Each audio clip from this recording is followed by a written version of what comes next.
হয় না, বান্দা আবার আল্লাহর, এই আল্লাহর বান্দা কেমনে গরিব হয়?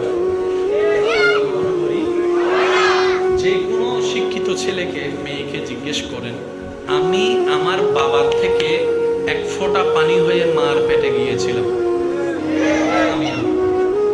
আমার যে সিস্টেম আপনাদের কি সিস্টেম?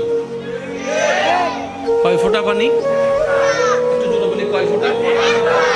যেটাকে কোরআনের ভাষায় আল্লাহ বলছেন খুলিকা মিন মাইন দাফিক ইয়াখরুজু মিন বাইনিস সুলবি ওয়াত তারাইব।